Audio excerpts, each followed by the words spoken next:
Hi there. Right, this is quite a long one, and it's mostly demolition.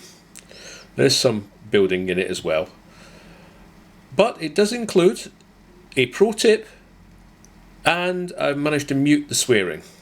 So sit back, relax, and enjoy me getting covered in crap.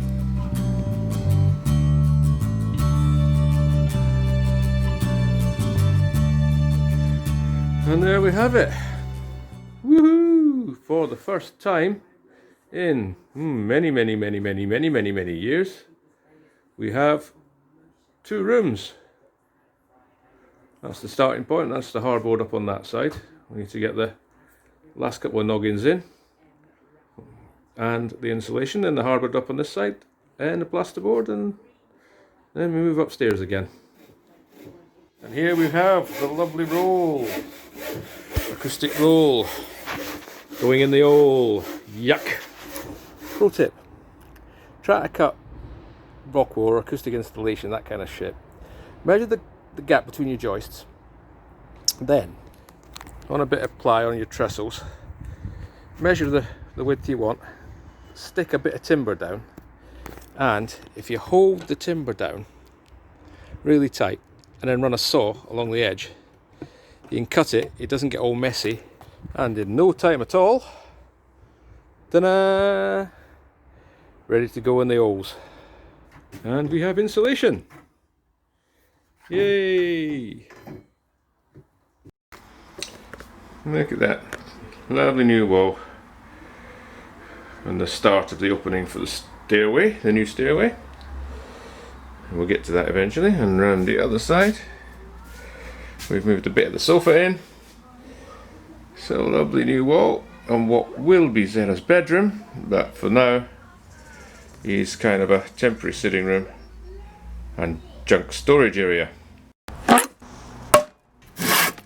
Ladies and gentlemen, I present to you for the first time in God knows how many years, a roof actually being held up. Being held up by a nice bit of 100 by 100, sitting on top of two 8x2s, sitting on top of our engineered stud wall, sitting on top of our brick sleeper wall. The roof is actually being held up. Yay! Hallelujah! Which means I can start ripping all this rubbish out so we can put new floor rafters in. Oh, for sake, come on. This is my more neat solution. Again, to keep these wires, I'm rerunning this and just re-terminated to make it safe. So now, instead of that, we are using this stuff. It's dead easy. Basically, it's push fit terminals and clip terminals. Very good. Recommended.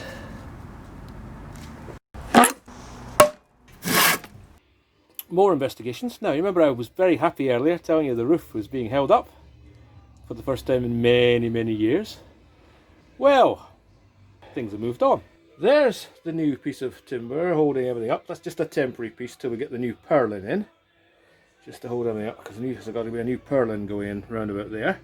So the big two lumps of 8x2 that were being effectively suspended from the ceiling and just attached at that end to another couple of lumps of 8x2, which comes along this way and rest, old brown coax, I've not worked out what that does yet, and rest on nicely on a lump of 2x4 on the central wall plate above the wall. Central wall. Super! Now, let's go to the other side of the building. Oh,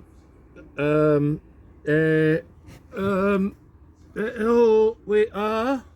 Where? Oh, what the blazes is holding this lot up then? Oh, for God's sake. Oh, Lord above. Cantilevered into fresh air. Ay, ay, ay. Right, same technique at the side as we did at the, at the front as we did at the side. A little bit holding up on the stud wall, not stud wall, the spine wall, to hold the roof up while we replace the thing that was doing very little with this nice shiny new beast. Wow. And there it is. It's in.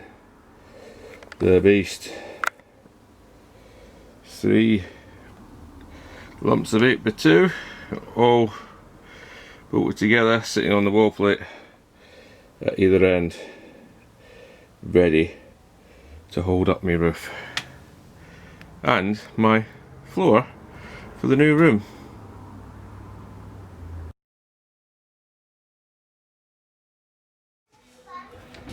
Morning everyone! Spent a fruitful hour or two taking away what used to be the old big brown mirrored cupboards here. They're now gone. Large quantities of furniture board, quite heavy, well built actually very well built, not unlike the rest of it. So now it's more tear out to see what we've got behind this corner on these floating bits of paper too.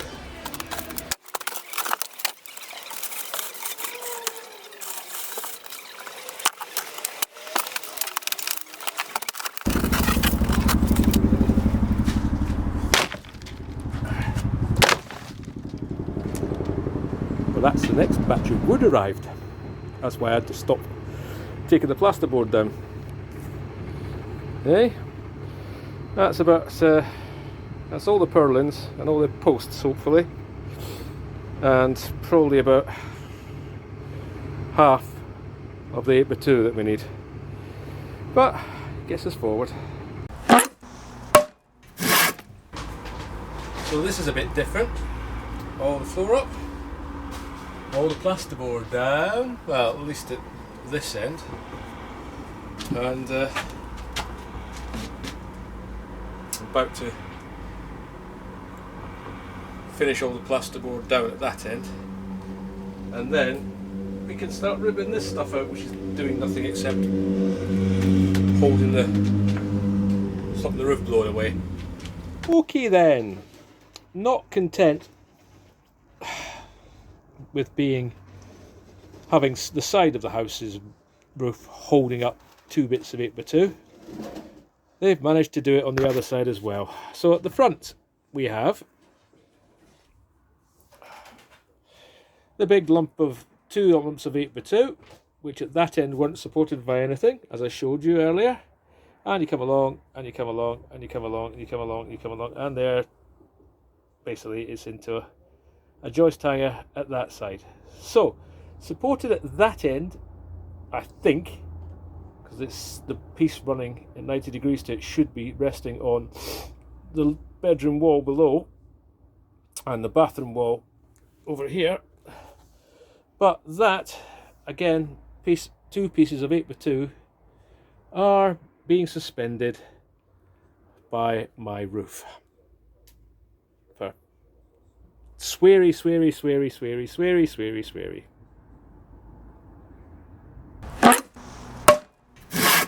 Ooh,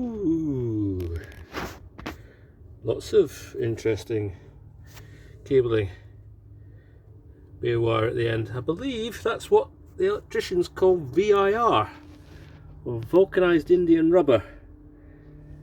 Probably not used anymore, but I better get the old tester to it before I start cutting through it.